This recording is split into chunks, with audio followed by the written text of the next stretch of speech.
Okay, thank you. I'd like to call this meeting to order, the Finance Committee meeting of Wednesday, April 16th, 2025. The TNRD acknowledges that we connect with many First Nation communities across our vast regional district, and today we are located on the Tecumlech-Secwepemc territory, situated within the unceded ancestral lands of the Secwepemc Nation. The TNRD appreciates the partnership that we have with Tecumlech-Secwepemc and respect the territory and the land on which we gather today.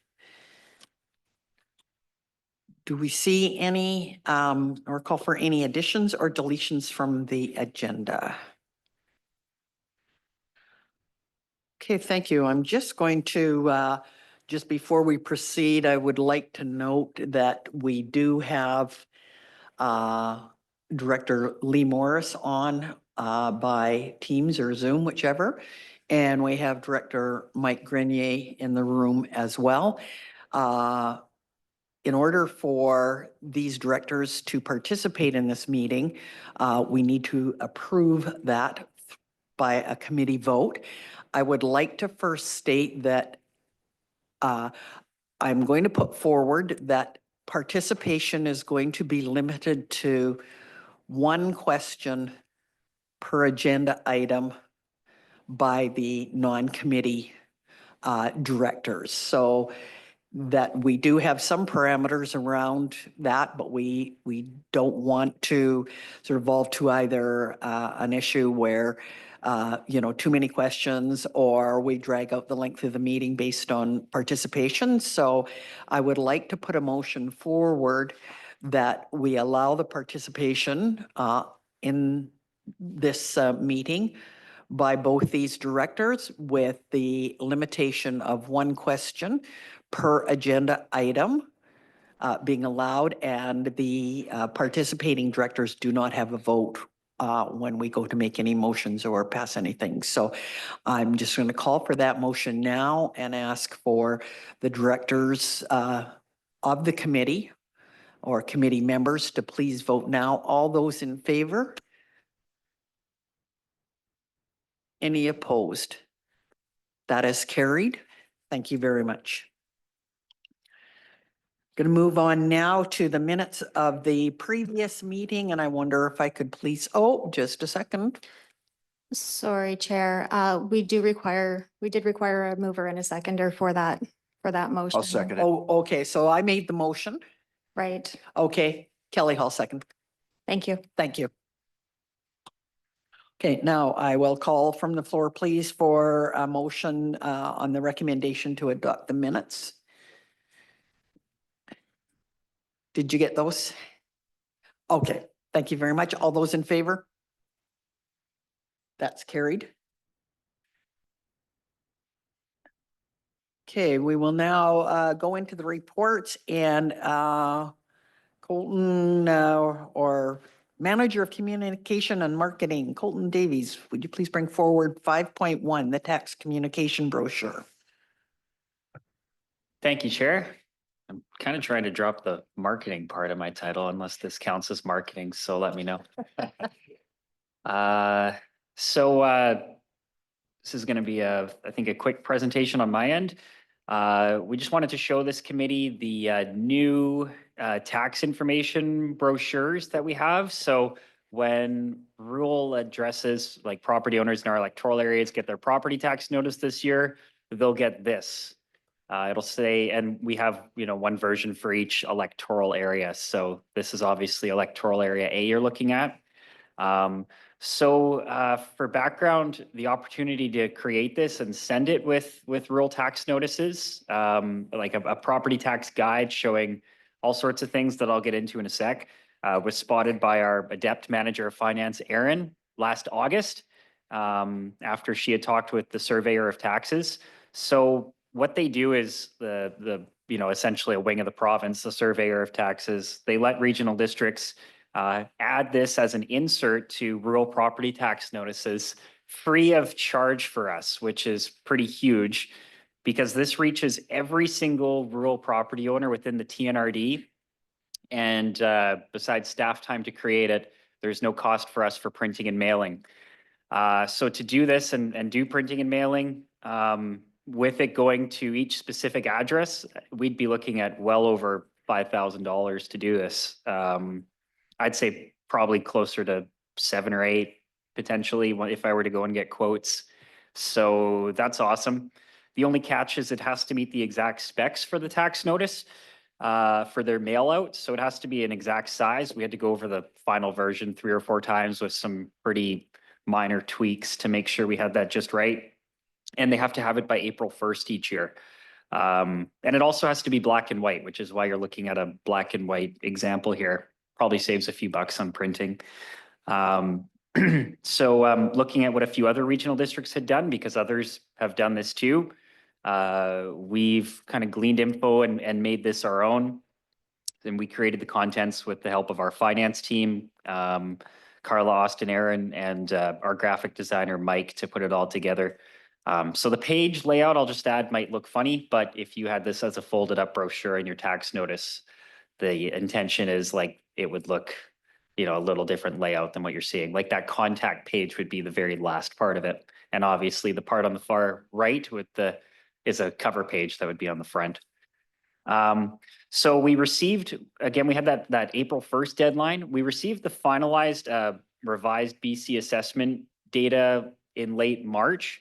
So we had at first put this all together with the tables showing the list of services, their cost per 100,000 last year versus this year. And that had the preliminary info in it. And then we were able to update that. So the only concern was we had a disclaimer in there at first, assuming we weren't going to have that finalized BC assessment info before April 1 to say, you know, it only changes a little bit because at that point, BC assessments considered appeals that have come in. So when that was done, everything changes by like a cent or two. So we had a disclaimer, and fortunately we were able to take that out and just have the concrete final version of what people's services and costs are going to be in this.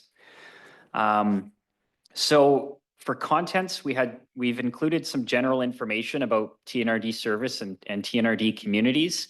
Like you'll see at the top left under about TNRD services, we even just go as far as listing kind of the main communities within each electoral area. Nice and short for area B. Everything else was a bit more, you know, a couple more lines anyway. That last page I mentioned has contact info. It has links to web pages on the TNRD site and the provincial site. And it has a QR code to a page on the province's website called the Rural Property Tax Calculator, which was a pretty cool tool that our finance analyst Austin showed me that I didn't know existed until a couple weeks ago. But if you're in a rural area, you can go onto that page. The URL is right above the QR code if you needed it for the same page. You would put in your folio or PID number, and it'll show the tax class or classes and the tax rates for each line item on your property tax notice. It only works for rural areas. So if you're in Kamloops or Sun Peaks or what have you, or Barrier, it wouldn't show up in there. So we looked up a property, for example, like a PID for an address that had like 3 different classes, like a partial farm class, residential, of course, and I think there was business, and it showed all the different tax rates for parts of their portion, the portions of their property that were taxed differently, and then the cost of each service for TNRD, school district, et cetera. Can we go down, Justin? I'm kind of done with page 1 there. We'll go, if you can scroll probably about 10 more, because I just have all 10 areas there, and go back up a couple. Yeah, so this is the back half of it, or kind of middle pages of the brochure, just to keep going on the contents a little bit. So on the left there, we had our TNRD budget highlights. We took some info, some of the key info we have on our website right now. That was also in our, I mean, parts of this were also in our news release after the board approved the budget in late March. We put some hospital district budget highlights there too. Obviously similar, but a completely separate entity to the TNRD, and we administer the hospital district. It can be, you know, we've tried to make information easy to find on the hospital district because it's a cost of, what is it, a couple $100 almost, just over for the average property within our hospital district boundaries. And people probably go, what is this for? So, and it's actually way more simple than anything else that people pay the TNRD for services. So we try and explain some of that based on what's on our website and in the news release that we put out as well when the board approved the hospital district budget in February. A list of our our property tax classes that you could be when you're receiving your tax notice in the mail, of course, and just how different areas are taxed differently. And then a list on the far right there of basically, I wouldn't say necessarily all, but hopefully all of the line items that might be on your tax notice if you're in a rural area that show up. Whether it's TNRD services, again, the hospital district, if you're in, say, like Savannah or Blue River and you have the improvement district, everybody pays a tiny percentage, like $15 or something or $2 to BC assessment. That's always a line item there. And then there's a few other things like school tax, rural police tax. I tried to make it clear in there. I can't remember where I put it, but you are not paying the TNRD for road maintenance. That comes, that's a different line item on your bill because that's the misconception that we can never drive home enough, that particular one. And so next steps, rural property owners will get this when they get their tax bill in the mail. I think that's in mid-May. No action needed, but hopefully it's informative. There's a lot that we've tried to jam in here in this brochure. We also do the regional newsletter. This doesn't replace that. We do the regional newsletter that we mail to rural addresses twice per year in the spring and fall, which has more kind of specific service updates, where we've tried to have this with like, here's the cost of the services that you receive and kind of an overview of what it is and why it is.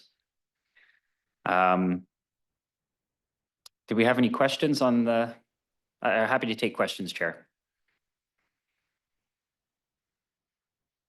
Seeing none, carry on. Thank you. And just a couple more minutes. I just included the, if we can scroll down one, Justin, to here. Thank you. In color now. Just a reminder of the tax rate infographics that we have on our website. I mentioned that we got the finalized BC assessment data in late March. So we updated all of these at the same time. If anybody wants me to print these out for you while you're here, let me know anytime too. I did that for Director Smith a couple weeks ago, Jim Smith. And as I've mentioned, these are on our website as well, tnrd.ca/budget. Can we scroll down, Justin, and keep scrolling? I'm not sure if there was anything else I had to add. Yeah, municipal ones, we can keep going. Who does what? We can keep going from here too, just more of our infographics also on our website, and maybe the next one if we could. Yeah, and just a reminder of our webpage where if you used any of those drop downs, tax requisition, operating costs, to prevent scrolling, like a lifetime of scrolling on the page, some of the longer sections, I'll often try and do like a drop down, like what you see with some of those headers there. And there's a ton of info in there about like what our operating and capital costs are, our tax requisition, what it is and why it is. And like the list is on there for the breakdown of what the average tax requisition is for the average property in all 21 of our areas with the change from last year. I think that's the most helpful table we have for showing people. Can we go to the next one? Yeah, just more of our infographics again with the drop-down options further down the page. And I think there's one more. Yeah, so then just people can give their feedback. We have an FAQ page that's linked at the bottom there, and of course, contact info. And last point I'll make is when we update this every year for our budget cycle, I don't actually take anything off the page. Like you can see 22, 3, and 4 info that we've had is all archived. Like it's all the same text. I just copy and pasted it into a drop down. So if you clicked any of those 3 ones, if you wanted to see like what the tax increase was or main projects or main changes, there's probably a little less detail in 22 and quite a bit more in 23 and 4.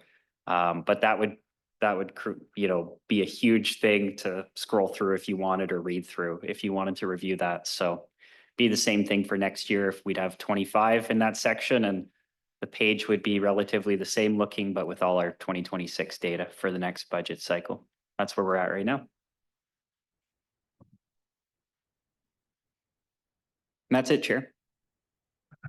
Thank you very much. Well done. Going to move on now to 5.2. This is first quarter operating. Oh, sorry. Thanks for having that sheet go with the tax information. Because I'm sure that most people never look at their tax notice and see what they're actually paying for. They just look at the bottom line and say, my God, I'm paying TNRD a lot of taxes. So that sheet is going to be very beneficial, and they might actually look and see what is actually happening on their own tax notice. I really appreciate that. That was a great idea. Thank you.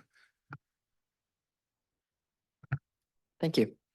Okay, so we will move on to 5.2. This is our first quarter operating and capital actual variance to budget. CFO Fox, please. Thank you. I didn't want to go through the document. It's not quite at the point of the presentation, Justin, but thank you.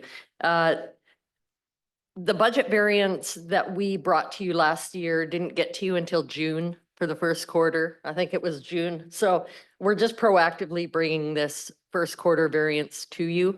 You know, in the beginning of the year, lots of the projects are delayed. We're holding off till budget approval. It's pretty much business as usual. A majority of our revenues aren't collected until the summer. So the revenue side of things, other than the user fees, can look a little bit one-sided.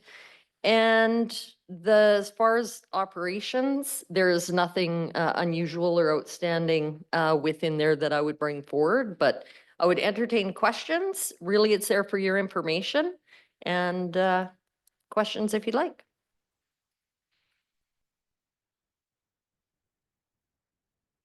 I'm not seeing any questions, so thank you very much for the report. We'll move on to the next, which is the 5.3, the reserve investment strategies. And again, that's CFO Fox.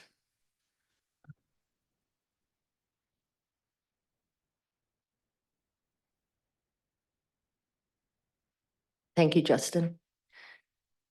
Last year, we really did a lot of work behind bringing forward the surplus policy and the reserve policy. The reserve policy, when I brought it forward, we have really it broken down into the operating reserves, capital reserves. All of our reserve information is provided to the board with every budget presentation that we bring. And if the board ever wanted to reach out, I can go through that with them. There's a lot of reserve accounts that we have. And when I first came into the TNRD, there was a lot of reserve bylaws being utilized. I just verified with the ministry at that time that we did not need to create a bylaw every time we created a reserve. It was creating a little bit of an onerous process to something that I didn't really feel was overly necessary. I think the board wants to know that we're properly managing reserves. The legislation says that any money raised within a service has to stay within that service. And we provide transparently all the details of the reserves in and outs to the board. So we're following all the necessary things that we need to. A reserve bylaw typically is for a statutory reserve, like a parkland reserve, a reserve that would have other parameters around it that would legislate that needing to happen. So most of the reserves that we have are not that as such. There were situations, however, where we had a few areas of reserve, like the solid waste reserve and the library reserve, that was actually just an operating reserve. And I believe that operating reserve allows you more flexibility on what you can spend it on. We've since made sure that the capital plans that we put forward are properly funded by the capital reserve and the operating reserve. And in some cases, that meant we had to move money from the operating reserve into the capital reserve. And we did that in a way that was informed by the capital plan. We did not go through with the board all of those moves. However, all of that information was presented in the budget package. So you would have been able to see those ins and outs. It does become a little difficult to bring those conversations to the board because our time is limited and there's so much to it. But I do try and give you as much information so that you are able to bring me questions if you like. throughout the presentation, if there are times when you guys would like to bring up a topic or a question, please do. If there's something I can't answer right in that moment, we'll just note it and bring it up after. The reserve management policy 5.7.2 has the operating reserves and the capital reserves within it. The operating reserve balance targets are contributions to be made so that there is a minimum of 1 month's average annual operating expenditure or a maximum of 2 months annual average operating expenditure. And this was really put in the difference of 1 month and 2 month for situations such as the solid waste. Solid waste is one of our largest budgets, and to only have 1 month's operating was not sufficient. So we've made, and I've kind of went through, I've provided the detail in the backup of where I've made the determination that I feel it would be better to have the 2 months over the 1 month, and that is presented within the attachment in the report. The operating reserve, there is, oh, Yeah. So the 1 month and 2 month, did it just relate to the solid waste, or was there other where you had to look at that? And I don't have a problem with the 2 months at all, but was there any other where the 1 month wasn't enough? thank you, Chair, through to Director Laird. There was, just going to do a quick scan here, solid waste, the fire protection services, so safety related services, building standards. And really in building standards, it's because of the volatility of the environment that they operate within, especially within the, I guess, the current situation that we've been in since COVID with the economy there jumping around on us. In the planning and zoning, for the same reason. The library, which is our second largest budget. Those are the ones. There's 124 operating reserves, and if you can imagine, each one of these reserves for a regional district is like managing a bank account with a different service. I have to make sure that we account for the balances, the ins and outs separately, and we have to have a system that links that directly to the project plan or the capital plan. And that is a system that we've developed here on our own. That's not one that they provide you with a system that actually does that for you. So we've built that in Excel. And if anybody that's worked in Excel knows that it can do a lot of things and it's extensive, but it also is quite manual. We've got it working with Austin, our financial analyst, coming on. There's a lot of scripts that we have running in the background now that we actually operate in real time with our capital plan. Anything we change in our capital plan within 2 minutes, we can have in our reserve schedule. There is a balance of $6.9 million in operating reserves. And with the work that I've put forward, you'll see with these targets that we're trying to achieve, we need to invest another $3 million.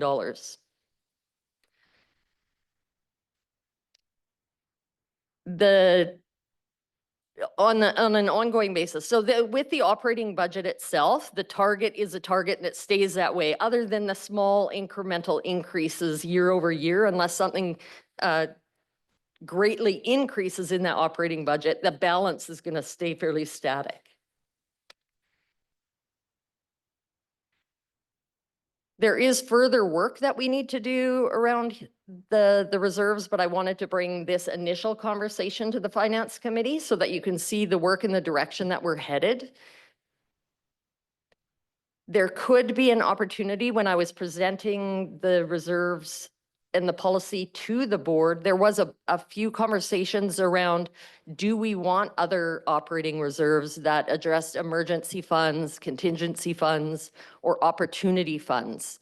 An opportunity fund, for an example, is if the board saw an opportunity for some sort of investment that they wanted to look at in the future, maybe this is somewhere that they wanted to address a reserve. Or if there was an emergency or a contingent fund. So it's my understanding that some municipalities or regional districts have talked about tariffs and fluctuations in the market.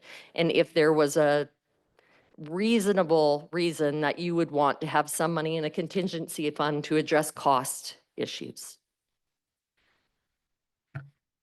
If you wouldn't mind, if you just, I think it's just one slide back, just showing right here when we see the need to have another 3 million into those reserves.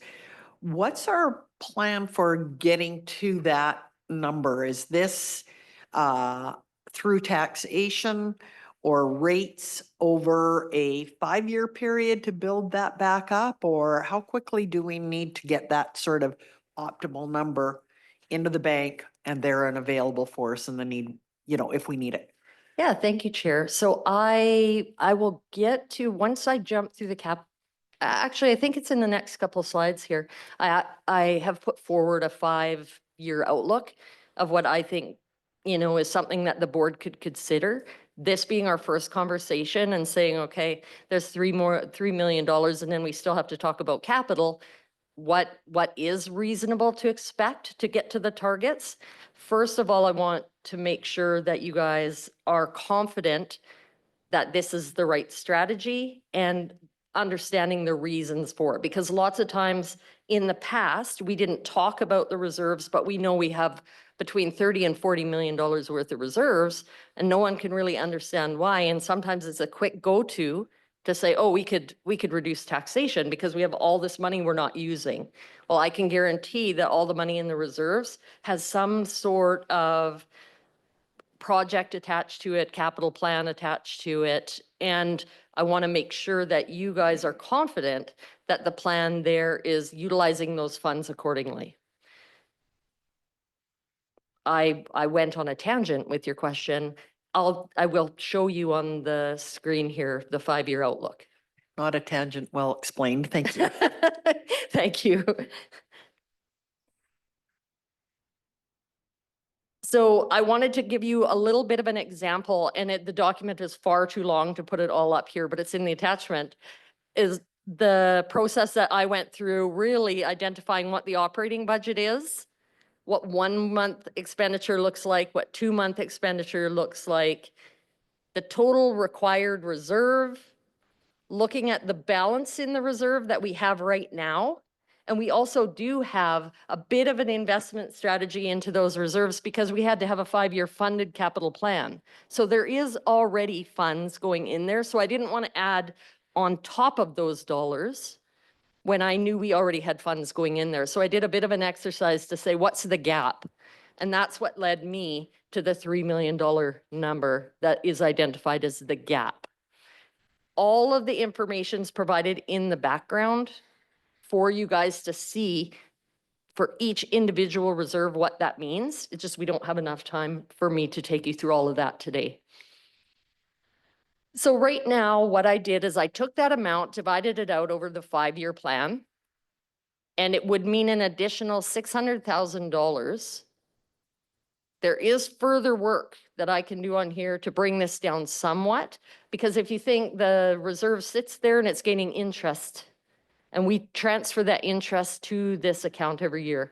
If I take into account the interest, there is probably over the 5 years, about $250,000 that I can reduce those numbers by. But it was preliminary and it's a lot of work analysis for me to do while I'm doing other stuff. So I wasn't able to do all of that work before I brought this to you today. So I would say this is the top of the scale. I should be able to bring that number down over the 5 years, but it is quite an increase if you take into account that $600,000 would be just the increase required over the next 5 years to build up our operating reserves to where we felt comfortable.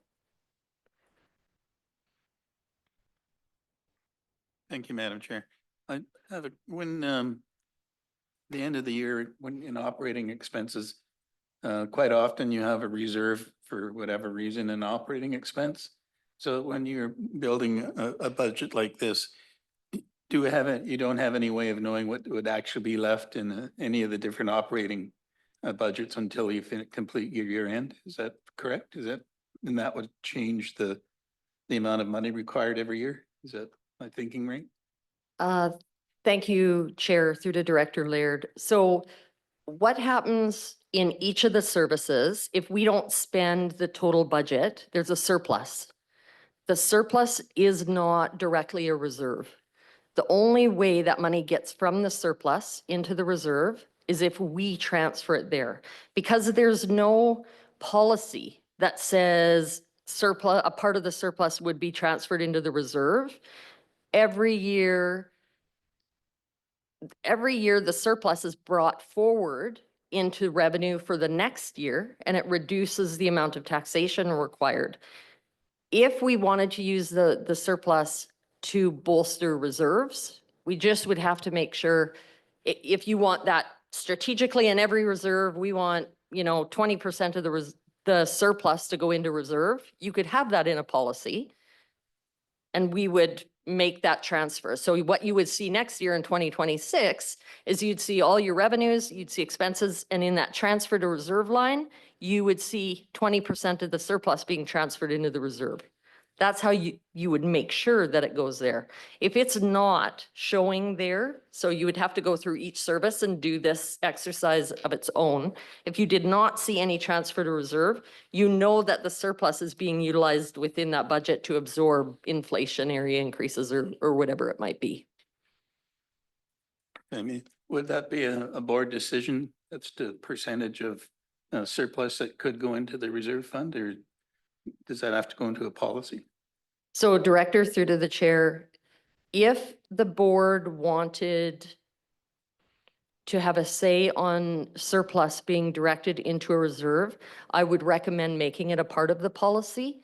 Because if we had to bring that conversation forward on 124 different services, it becomes very time restrictive. So having a policy, and if there's one-offs, we would bring that forward where we couldn't do that. But it definitely is something, and you have to think about it this way as well, is if you have a surplus every year of $200,000 in one of these bigger services, and all of a sudden you're going to take part of that surplus and transfer it to a reserve, that could have impacts to the taxation in that first year. But other than that, it should level itself out. Thank you. The capital reserve, contributions to be made, minimum of 1 time average related amortization or maximum of 3 times average related amortization. And this is really about the contribution, yearly contribution. This is different than the operating. The operating reserve is a target you go to and you stay at.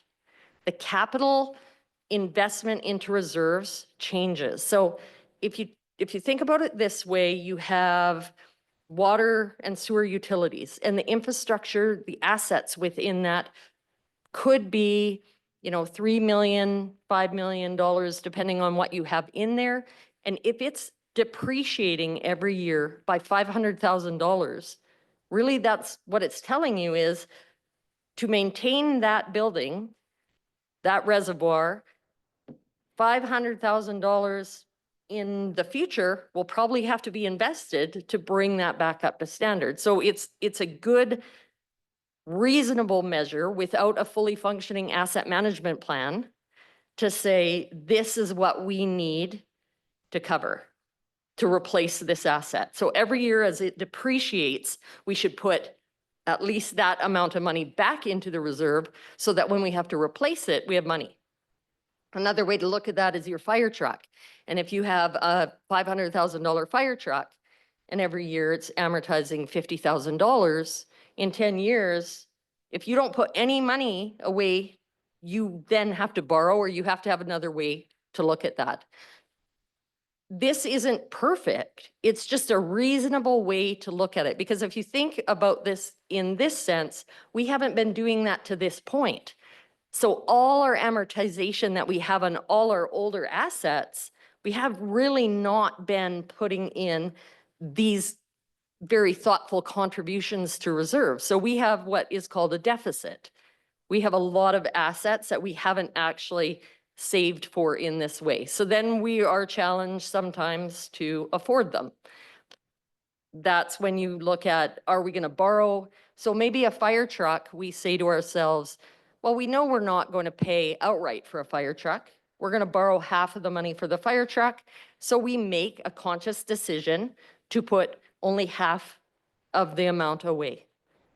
Right? So there's different ways of looking at that, but without us recognizing a full asset management plan right now, we're doing that work in the background. This will change when that's in play. But up front, just to get us in a pattern of knowing that we have to save to replace our capital, this doesn't even address new capital.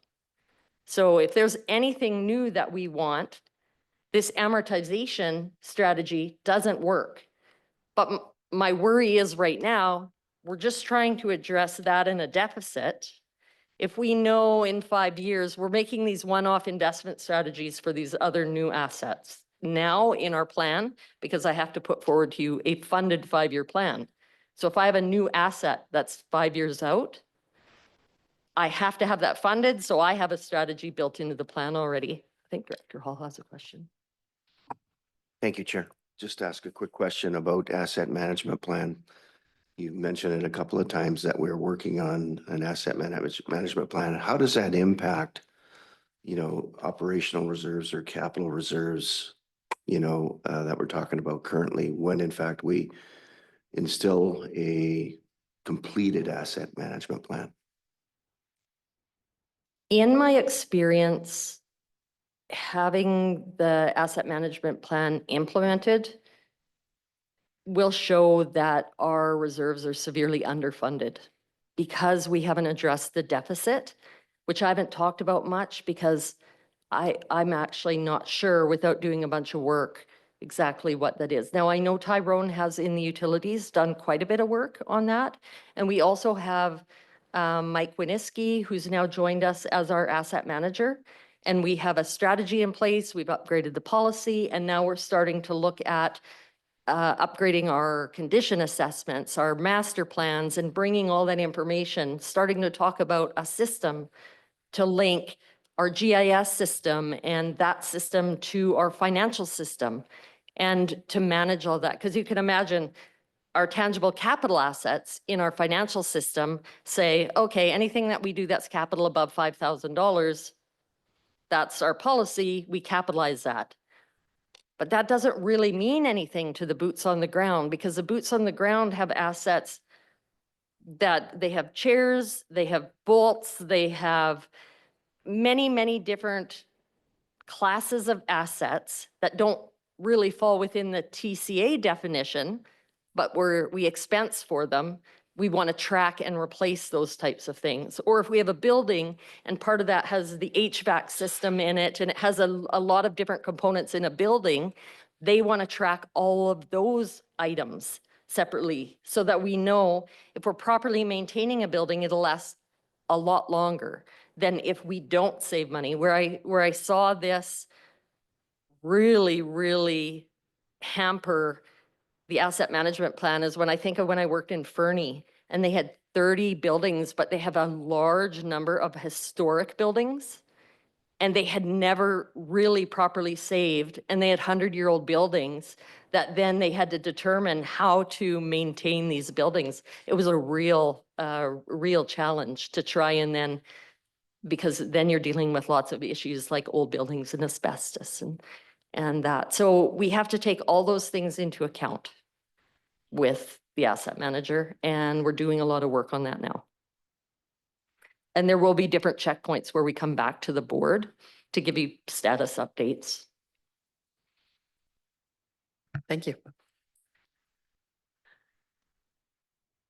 Right now, there's 136 capital reserves. There's $15 million balance in those capital reserves. And right now, an identified gap of about $3 million.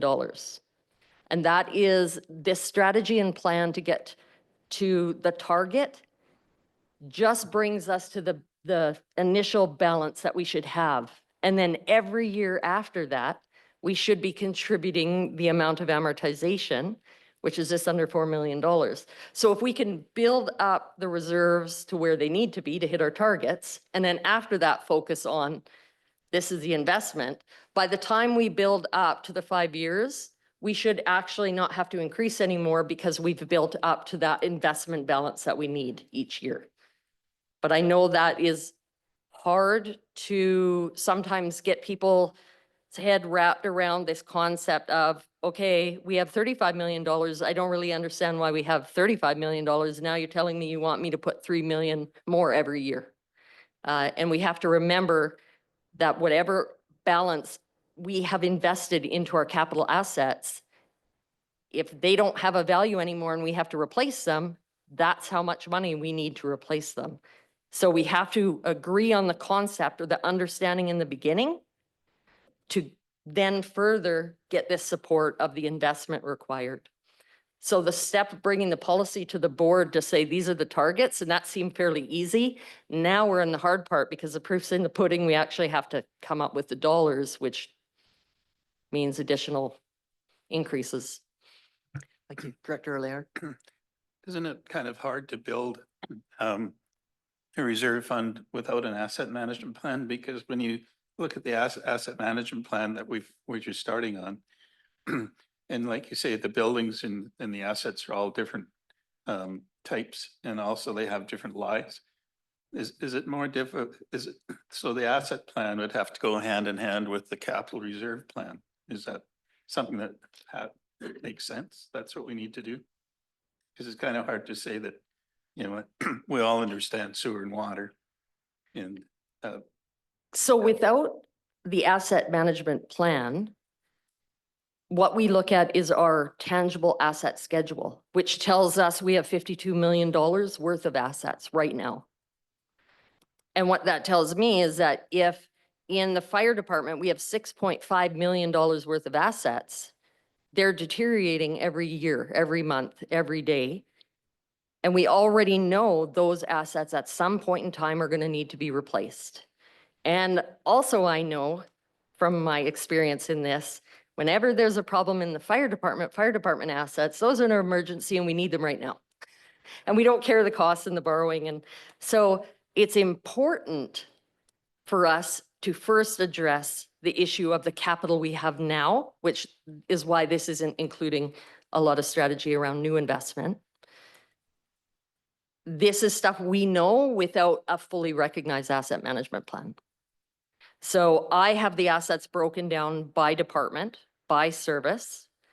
I know where the assets lie that we have now, and I know the total amount of amortization in each service. So I know exactly where we need to put money to replace in the future. We could make decisions on here where we say, okay, utilities, we know, let's jump to this. So we have in water capital, $13.8 million in water capital, and we know we're not gonna need cash to replace $13.8 million. Maybe we say 25% of that is gonna be grants, 25% of that is gonna be borrowed. So 50% of that we want to invest. So we could make a decision there to say, we only want to invest 1 times the amortization. And I've used in most places 2 times amortization.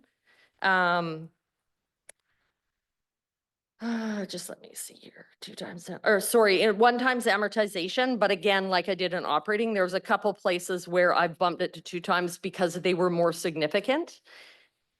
Those concessions have been made and they're shown in the report. There's also an ability here to reduce the 3 million if we take into consideration the interest that's earned on these. It's not quite as much as the operating, but there's still a similar ability here to reduce the investment if we take into account that the interest is adding to that investment for us. But this is the high end. This important, the $4 million at the bottom of this is really just saying, okay, we have $4.1 million of amortization every year. That's at minimum how much you should be putting back into your capital if you want to fully fund it. The other piece of this is you spend out of those reserves every year. So as an example, for 2029, we have $2.4 million being spent out of the reserve. And we're supposed to be, so really your reserve would only build up the difference of the 4.1 minus the 2.3. Does that make sense? Because you're putting money in, but you're taking money out. So they're only growing based on the difference. Okay, also something to take into account. But to make sure that we could just have a general conversation here, sticking a little bit more at high level, just to say overall, we have $4 million worth of amortization. Overall, if we want to hit the targets in this policy, we need to put another $3 million into capital reserves.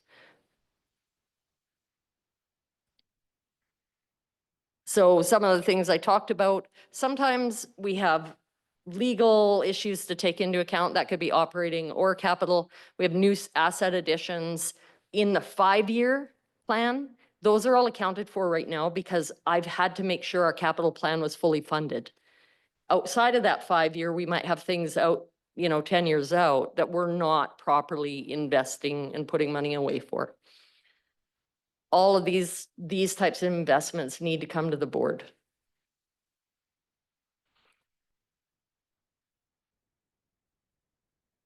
This again, like the operating, I just wanted to kind of give you an example of the detail I had to go through and say, okay, what was the capital? What is the amortization? Should we be putting 2 times or 1 time amortization in there? And with the administrative budget, although it seems like what would be administrative and capital, we have a lot of facility that would be deemed administrative that we have to maintain. And equipment, I would say, your boardroom equipment and those types of things that we have to think about.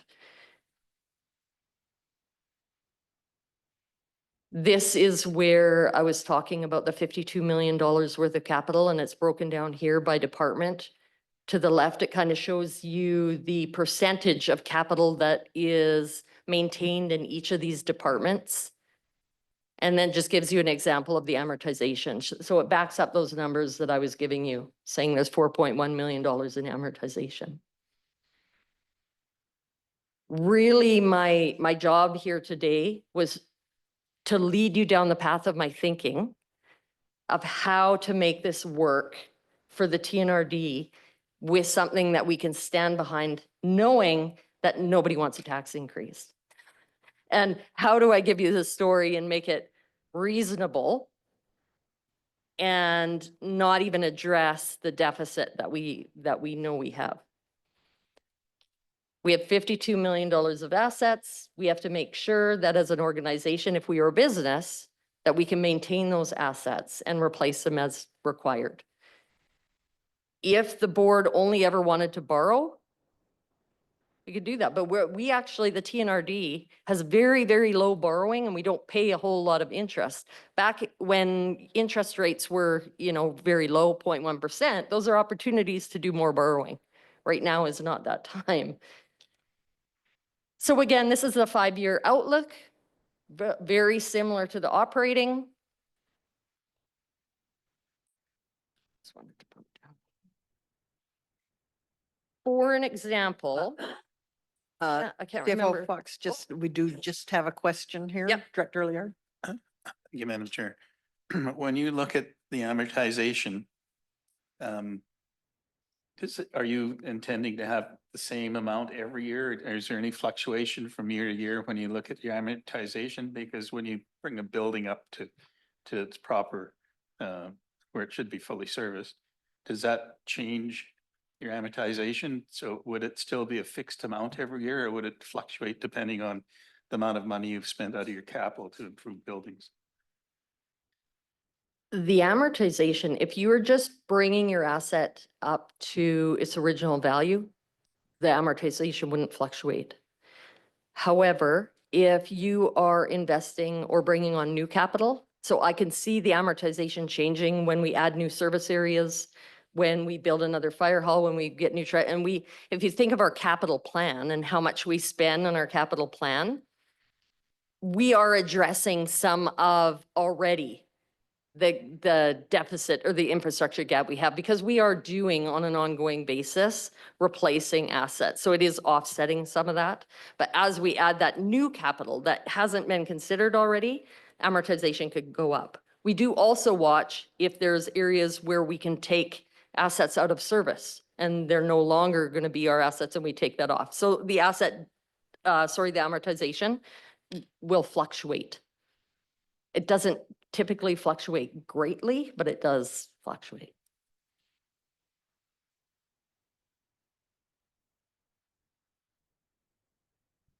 Richard Grenier. Thank you, Chair. I appreciate the target and the whole concept of planning this out. What I'm not quite clear on is the application when we get down to budget time. My experience with strata apartments, for instance, is that you go through in detail the operating results of the year and the operating part for the coming year. And then the strata itself has a focus after on whether or not they want to do the reserve for replacement or increases of reserves or whatever you want to call it. But they're two separate things that are dealt with in the strata meeting, so that owners are dealing with the year to year, day by day operating part of it. And then they take a look at the reserves and whether they want to follow the target or whether they want to modify the target. So you've had on another slide, $606,000, and I think you've talked about it being about 4.5%. I think that those are great for targets, but as a board has to deal with budgets and variations that take place over their time, it may not be in a particular year, it may be onerous on taxpayers to meet the target. And since these are reserves, they're not specific operating things for the next year, there is a flexibility built into reserves. You know, the saying Rome wasn't built in a day. Well, yeah, if you had a roof replacement, we know what the amortization is for a roof, but somebody might say, is our roof really deteriorating at the rate of amortization? That's an accounting number. But how is the roof? Maybe the roof is deteriorating faster. Maybe we have to put more in. But I think that if it gets buried, my concern is that the 606 gets buried in to the budget as a sort of a line item as opposed to being dealt with separately. And perhaps you're already thinking of dealing with it separately. So I'm just curious on your thoughts on that. Thank you, Chair. For us as staff, having a policy that the board supports in general is important, and we would follow that. There is definitely flexibility. My hope would be that you guys give me endorsement or a direction that you want me to follow over the next 5 or 10 years, which is something that you think the board can reasonably accept, knowing that you adopted a policy that had targets that you're not currently meeting. If we want to have more flexibility and it's a more regular type of a flexibility, I would recommend you change the policy. The difference between the strata board and this board is that the strata board is a working board, where this board is a governance board. So this board needs to give us overarching parameters to operate within that reasonably allows me some flexibility to bring you a plan. So if you guys in principle endorse, you know, over the next 5 years, or we want to stretch that out, this is a plan, and we take that to the board and the board endorses that, I will implement that with the team and bring you a budget that has that implemented. And you would see the increase. I'm saying in general, following this plan, you know, it's about a 4% increase. if at the end of the day, you get presented that budget workshop and that provisional budget and that it's bringing increases that you can't stand behind, then that's the time where the board's like, look, I see this increase here. There's got to be something we can do. This investment into long-term infrastructure. The other part of your question about condition assessments are coming, and that part will be layered in with the asset management plan, which will take into account condition assessments. Right now, it's one-off. We look at it, and over the 5 years, if we don't think that we can properly fund it or have funds for it, we do that critical look. We also have put together a ranking system for governments, local governments, to rank capital projects so that it really allows us a little better prioritization across the board. But again, you're doing that by service, and then you're doing that by the organization. It becomes quite complicated. It's not as easy as if I had one business that owned all the assets. Does that answer your question?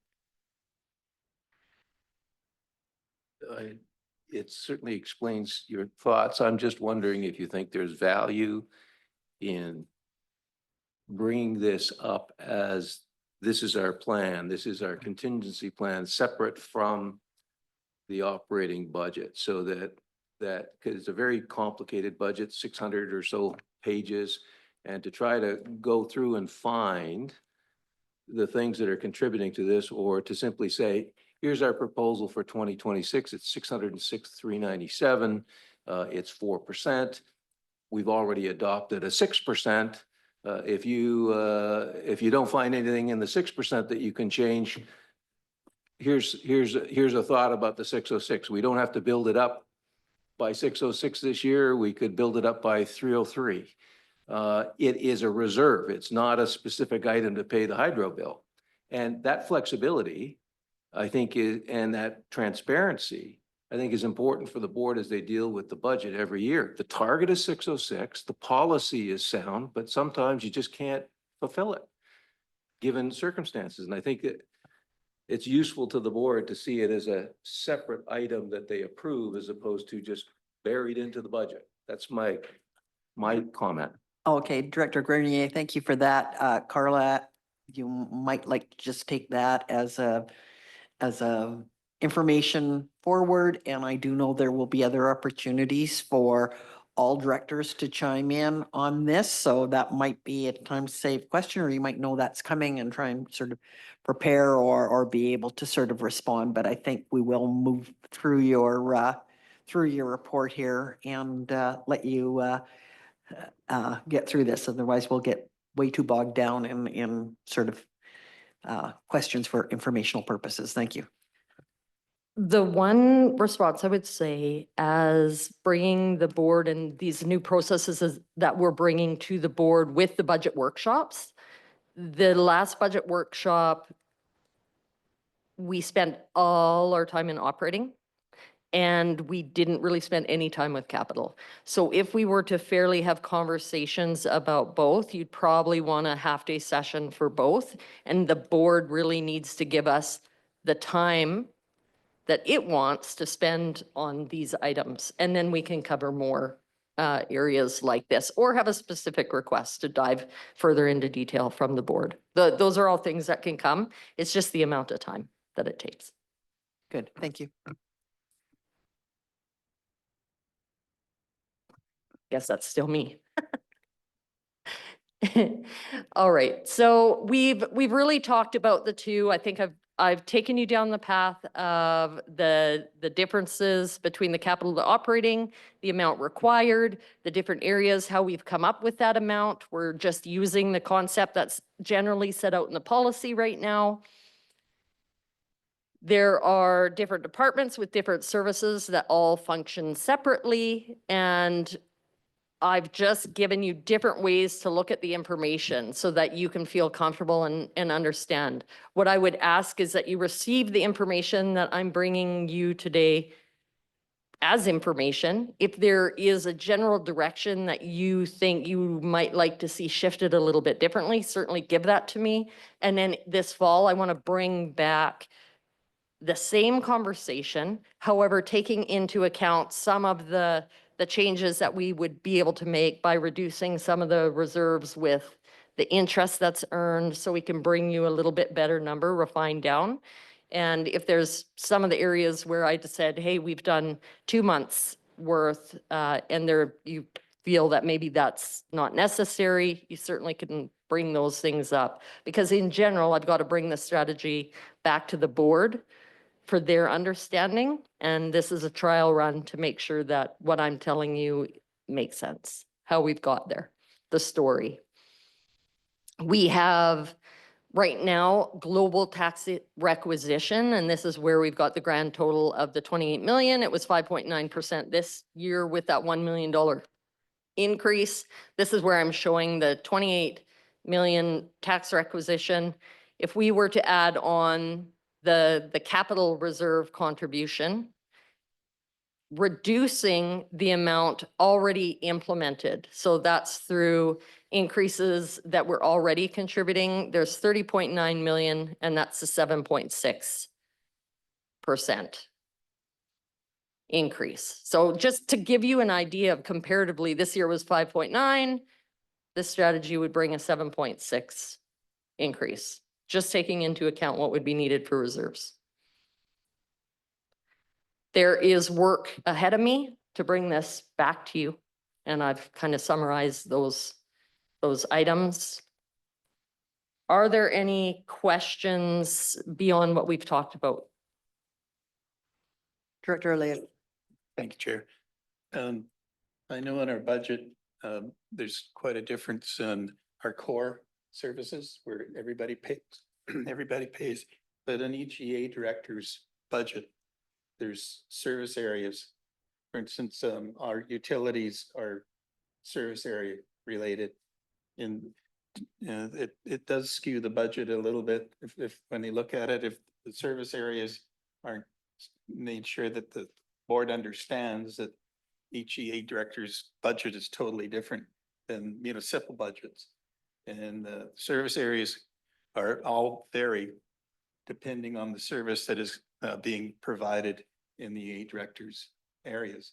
So it does, it can impact an EA director's budget much more than a municipal area budget, especially when it comes to utilities. I'm quite fortunate. I don't have any utilities and I don't particularly want any, but it causes it's a fairly expensive item, as we're all already seeing. And even with the new fire departments coming on, and those are just paid for by the service area that they're providing the service for. It doesn't impact the whole budget of the board. So I think when we need to make that fairly clear that the EA directors' budgets are totally different than municipal budget, and it's because the services are provided. Thank you. Carry on. Thank you, Chair. To give a bit of an analysis of the numbers, $30 million of the 52 million is regional capital. So that would leave about $22 million of strictly EA capital. Of the regional capital, the 30 million, the breakdown of who pays for that capital is interesting. The solid waste, of course, the city of Kamloops doesn't pay into, but all of the other municipalities do. So they do bear a large portion of that capital burden because of that. The other, so of that 30 million, that's regional, there is taking out the solid waste.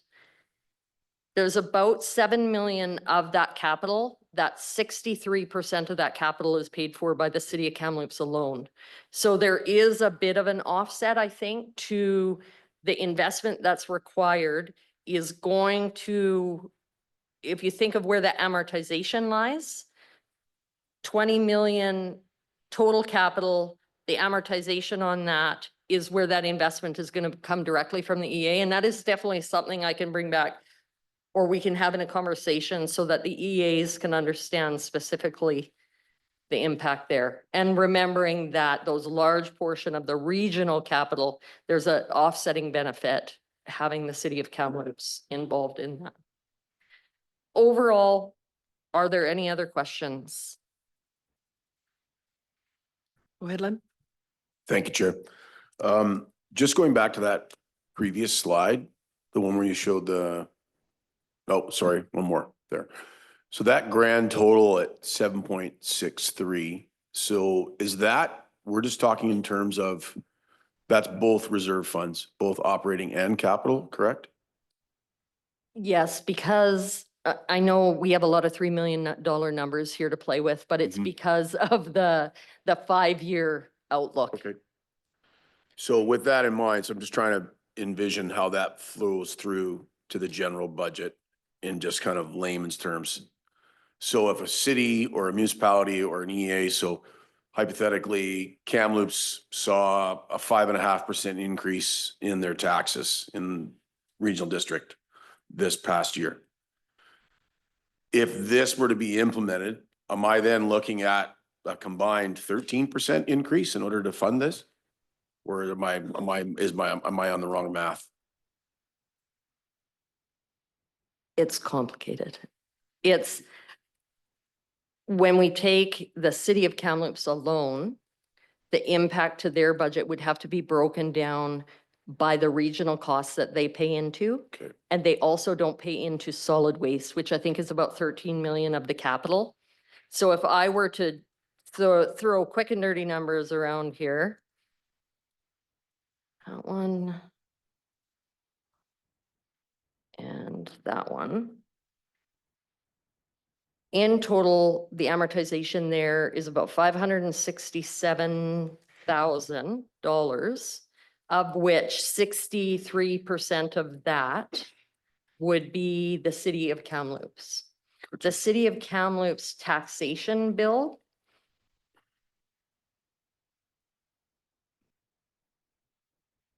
is, so their tax requisition is 8.3 million. So if I were to take 560,000 times, so 3.6. Okay. Look at me mathing right in front of you, right in front of your eyes.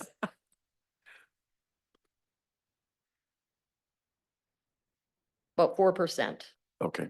So the real percentage increase for them, for their taxpayers, Yes. roughly. And So then knowing that would that fluctuate. Kamloops requisition amount would Okay. change by 4%. The percent of the residents that pay for Kamloops taxation, it could be a bit different because the makeup of who pays that bill is made up, a large portion of that gets paid by your business and your industry. So the residents, it's not dollar for dollar. I would just say that they probably pay a little bit less than the 4%. So when we look at that combined 7.63, so to your point then, CFO Fox, is that depending on whether it's the city of Kamloops or another municipality like Merritt or Sun Peaks or an electoral area, it's going to fluctuate based on the services that that specific area uses. So what it needs to contribute back, for your example, city of Kamloops obviously doesn't partake in solid waste, so they're not going to contribute to operating reserves or capital reserves in those areas. Correct. And it gets very specific to the menu of services that your area pays for. And it's very specific. If you have a fire department in that area, those are the ones that need to pay for that capital. If there is, oh man, my brain is, community center, community hall, Yep, okay. within those areas.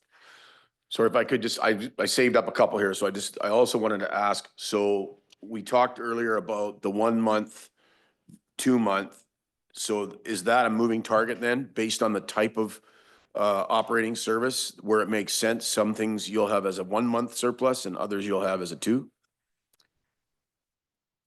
So the 1 month and 2 month is not really a surplus. The 1 month and Reserve, sorry. Yeah, the 1 month and 2 month is the contribution towards that reserve in capital. Operating is different. Mhm. Operating is, once we get to that target, we stay there. So unless there's an operating budget change, it's only need to invest slightly differently, right? Okay. Now you mentioned about interest that this money will earn, could bring down roughly 50, I'm assuming that's both categories, whether it's capital or it's operating. Correct. What about on the side of efficiency? So we can trim that number by interest, but what about internal efficiencies within those departments? Is there an opportunity? And I know they won't be large amounts, but is there an opportunity to find efficiencies, and then the efficiencies, instead of going into where they were, can now be used in those reserve funds? So every year when we come together as a staff to deliberate budget, we are looking for those efficiencies so that we're bringing you the best budget we can.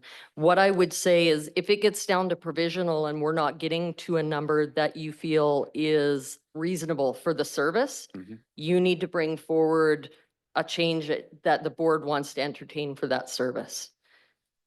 We have to be very careful not to go back to the old way of operating within this political realm to push our costs back and still continue to try and operate. So we're doing the best that we can to find those efficiencies, and we cut over the last 2 years. I've cut more in budgets than I've ever seen. We have really gone down and tried to do the best we can to bring those numbers forward.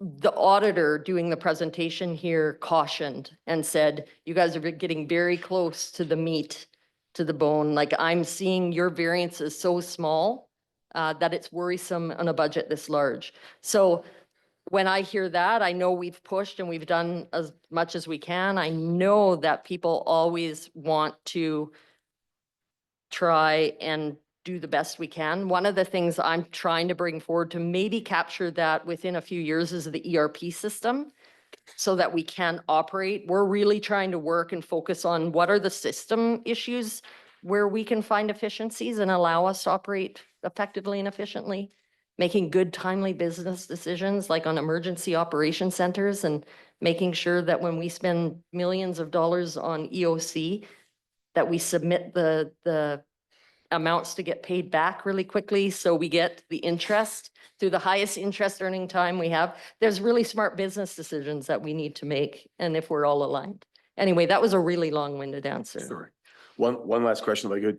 So just going back, you'd mentioned when you talk, obviously it's very common to look at these types of things in a 5-year plan. But you kind of alluded to the fact there was also the option if the committee and then the larger board didn't have the appetite to try and do it over that period of time, to extend that. Is that something, would we push that out 6 years, 7 years when you talk in terms, or would we kind of, what might that look like?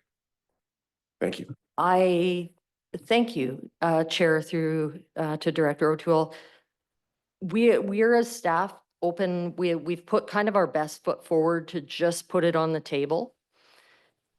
If the board wanted to go 8 years out, we're amenable to that. It's just the further out you go, the larger the risk is, right? So it's just about your risk tolerance.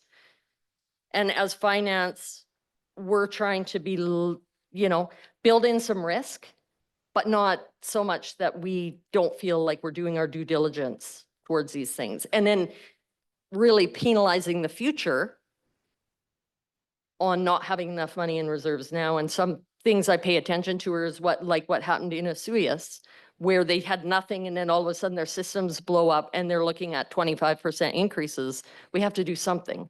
We also have to acknowledge that the board adopted a policy that we're not meeting. And the longer we put that off, the longer we're not meeting the policy that you put in place. Those are the only things I would mention. Thank you. Councillor Hall, and then I'm not too sure if, Rob, if you've got anything there that you want to chime in on. If not, then I'm going to wrap it up with Kelly's question here, and then we will move forward. Once we're completed this session, I will just do a quick poll, see if anybody needs a 5-minute break before we resume. But just one last question then, please. Thank you. Thank you, Madam Chair. I think it's important for us, at the committee level as well as the board, to understand that what we're doing right now is we're reviewing, a new reserve policy. And it's going to give us financial stability, sustainability of services, which is critically important to everybody in the DNRD. And I think it's important for us to trust the work that our staff are doing, ask, strategic questions, so that we can move forward knowing that we have an asset management plan that is telling us that our reserves right now are underfunded. And if we don't continue to grow those reserves, we could run into situations similar that other municipalities and other, boards face, where all of a sudden you've got a drastic measure that you have to take. And, I'm more of an individual that likes to see balance in taxation, not the ebbs and flows that you see with indecision that some boards make over years because they want to save the taxpayers' dollars.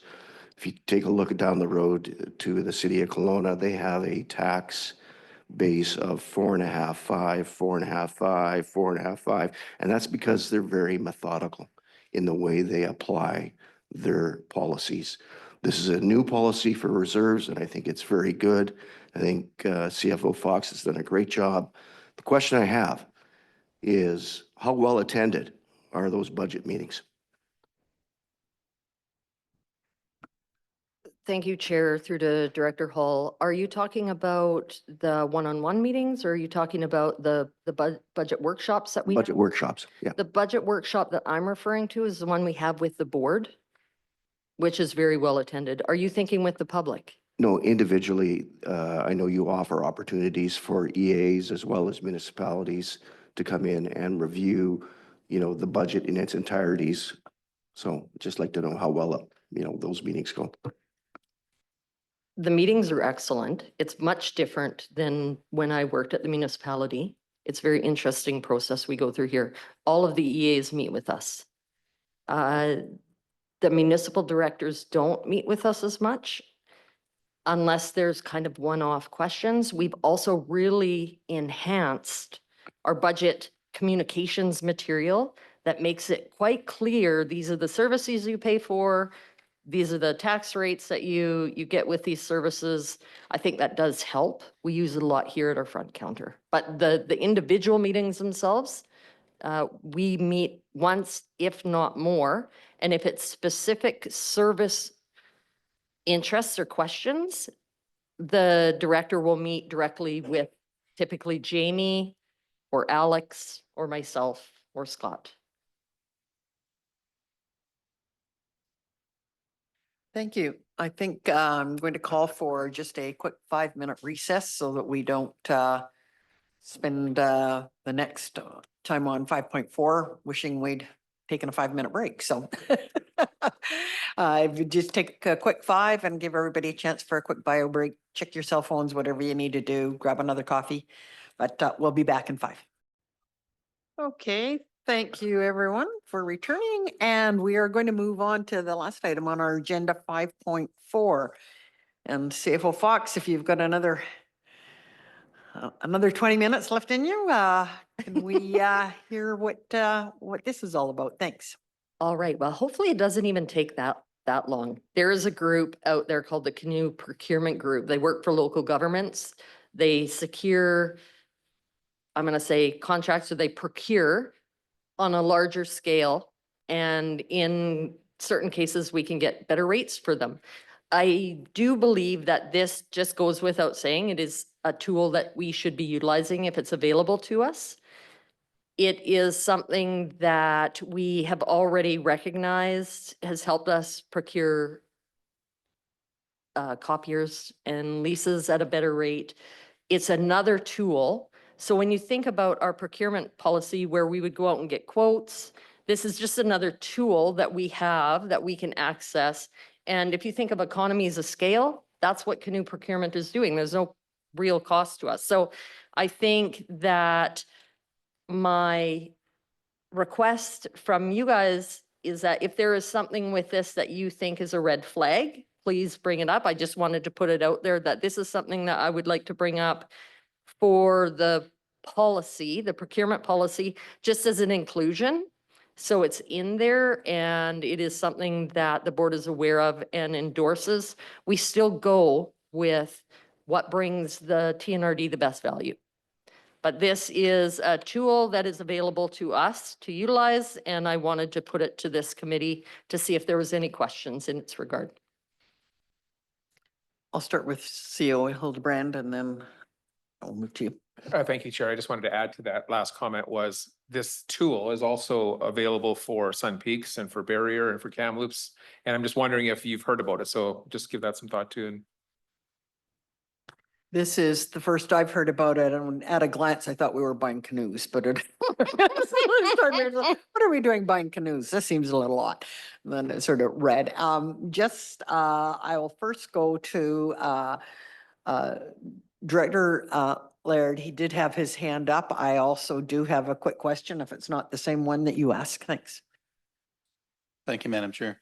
I was just curious, it says there's no cost. How do they fund themselves? How do they, because they're providing a service, but how do they get, somebody has to pay for that because nobody I know works for free. Just a question I have. It is a good question. It is not one I have a good answer for you right now. They are in many ways linked within local government, and it was a group or a body from a already volunteer organization. So for local government, you have the government finance officers, and they're part of one of those groups where it's already being funded and there's volunteers running it. I don't think there's too much to it. They reach out to different suppliers. And if you are part of that group, and they are guaranteeing to suppliers by being part of this agreement, they're probably going to attract more customers for them. So of course, the vendors are open to this, and it's really ran by a volunteer association that's associated already within local government. Thank you. And that was my question, whether this was, it says it's a nonprofit association, but there would still be expenses that they would incur. And then how do they keep themselves afloat if there's a fee for service or an association fee that you might have to pay up front it's almost like a Costco membership of paying up. So you have the opportunity to go in and shop there. So at this stage of the game, you couldn't see where this would have any sort of budget impact and or upfront costs to be able to procure through this manner. So it's just another tool to be able to use for procurement, if I'm hearing what you're saying. That's correct. Thank you. I could also add through you, Chair, would be that Canoe, the company Canoe also does a lot more than just procurement. They do benefits, they do a lot of other things, and maybe that's where they're, that's maybe how that affiliation works, and they're just providing this through, is it Civic Info? Civic Info, and it's just available to all municipalities and regional districts in BC and probably other provinces as well. Councillor Hall. Yeah, just I went online and took a look at what Canoe is, and you're right. The first thing that comes up is Canoe. Okay. But I don't want to buy a canoe right now, but I mean, they have 5,000 members across Canada collectively, and municipal associations across Canada partnered to make the canoe procurement group part of one of Canada's largest public sector buying groups in the country. So that's on their website. Tells you a little bit about what they are. And as Director Middleton suggested, I think, if this is just another way to look at mitigating expense on buying items, we should probably take a look at it. Thank you.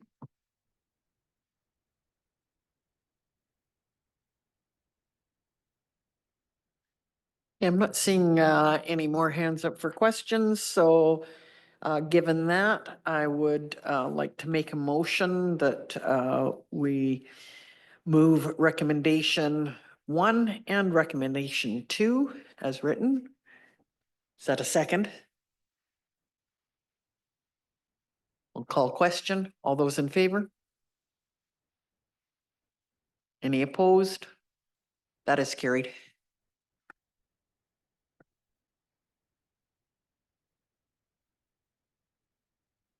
Have we got any new business that needs to be brought forward at this time? Seeing none, meeting is adjourned. Thank you.